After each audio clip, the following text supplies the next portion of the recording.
Okay, so date is 17th of March, location car. Today is a Friday and I have spent from 9:30 till 5:30 painting these swords. Now, if I try and bring them over without scratching the car. Okay, so I have been working for months on these to try and get these swords, and Wayne, who is a fantastic person and someone who is slightly larger than me, has made them for me out of wood. I went over on Wednesday to pick up the swords and to have a look at them and see how great of a design it was, and I was so pleased with the design of the swords. Okay, so this morning I'm going over to the workshop to check on my swords, because for the past couple of weeks I've been relying on someone called Wayne to make the swords for me, and I'm actually quite excited. And he also told me to get some paint that is primal and undercoat, and I don't know if I got the right sort. I am about 40 minutes late. Freezing cold, freezing cold, freezing cold, freezing cold. Here's the building. It's not much to look at, but I've only been in there once, and that's when I wasn't really allowed to be in. Okay, I think this is the room. Are you Wayne? No? Oh, hello Wayne. So I started to coat them up in white to begin with. I coated them in white as an undercoat. So yeah, I can start painting. I can start coating this now, can I? Oh, no. Yeah, up to you, yeah. Right, just crack on.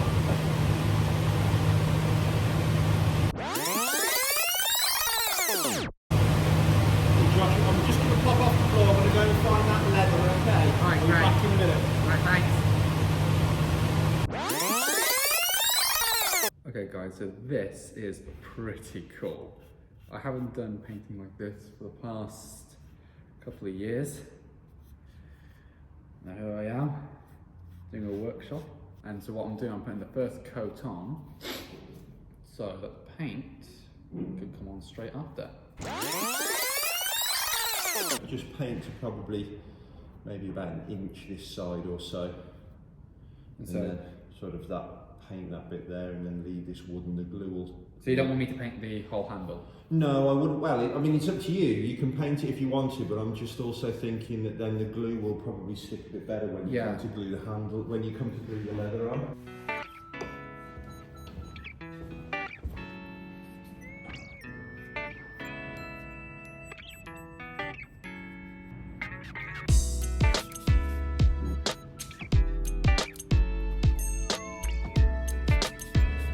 If only my old DT teacher could see me now.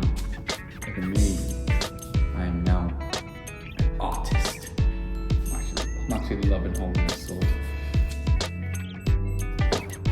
Now I have the small one. This one's Vim's sword, because this is more his size. With painting the colour, do I need to find something like that but in different colour, or do I need to find... Yeah, you'll hopefully, or you need to find an acrylic base colour. Assuming that's acrylic base, which I'm 99.9% sure it is, then you'll need something that will sit on top of that. The reason why I said don't buy oil or solvent based is that you'll find that they take literally days to dry. So with colours, you'll need something of the same to sit on top of that. Nothing like a spray or anything, like something that I can be mean, brushed on. you may get away with a spray. It's not something that I've tried, but an acrylic spray paint should work as well, as long as it's acrylic based and not solvent based. Gotcha.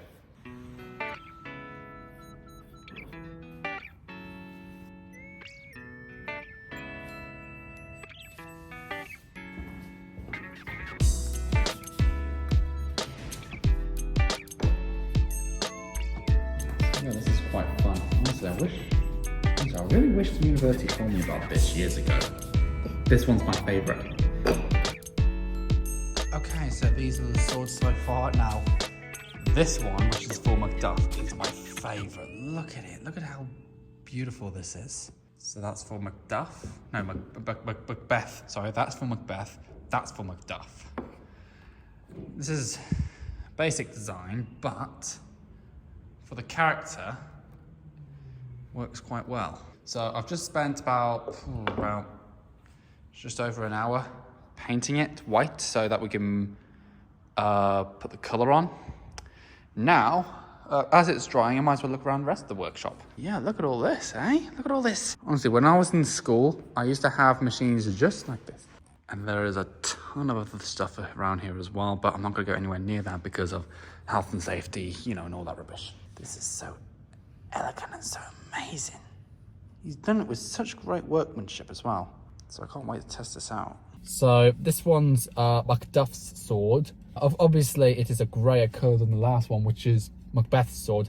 And the reason for this was because Macbeth is a king in Act 1, Scene 4 of my script, and for Macduff to have a grey sword like this, like a standard grey sword, and for Macduff to have for Macbeth to have a golden sword like in the back, seemed quite logical when it comes to storyline. Did a couple of TikToks with it, if I have to be perfectly honest. As much as it was a long process, I actually did enjoy it. Yeah, the last rehearsal was about Tuesday, I think it was. It's starting to get really close because there's only 10 days. Yeah, 10 days till the performance, and it's actually getting quite exciting. And actually, one of the examples is the swords.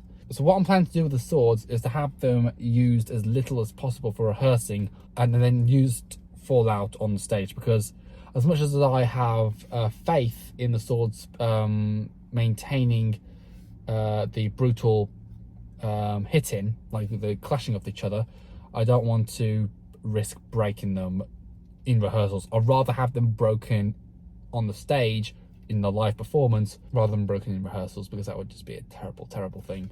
Because if they do get broken in rehearsals, I'll just have to change the script, saying that rather than the Macbeth and Macduff having a big massive fight, Macduff will just pull a gun at him. It does relate to a more comedy version, but I want there to be a sword fight. Rest of the performers are getting closer to being off script. Vim has a lot of work to do. If push comes to shove, I'll try and limit his words as much as I can. I have faith in Vim. Honestly do. I have a lot of faith in Vim. As well as all the other cast members, if I have to be honest. The only difficulty I've had, if I have to be honest again, the only difficulty I've had today, over the past few days, is trying to hire the Black Box Theatre before the performance date, because the Black Box Theatre is where we're going to be performing. The other thing on Thursday I forgot to mention is that I spent a little bit of time in the Black Box Theatre with Joe and Melissa, looking at all the sound and lighting capabilities.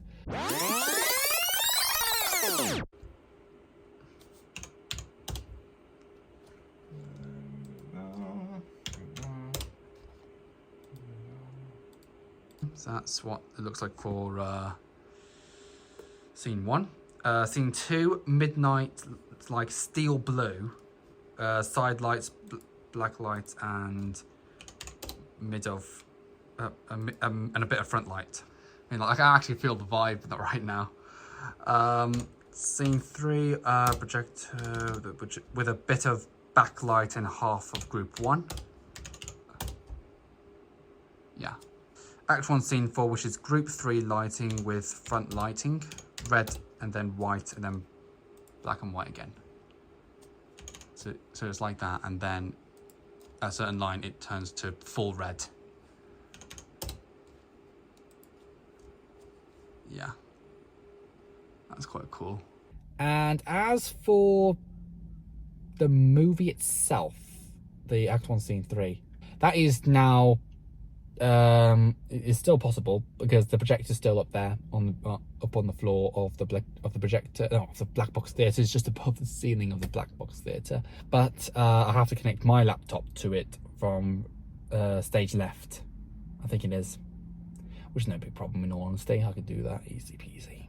But after painting all those swords and painting it with many coats of paint, I just happy that I'm just gonna go back home and have a bit of a rest and then face tomorrow's challenges. All right, so see you in a bit.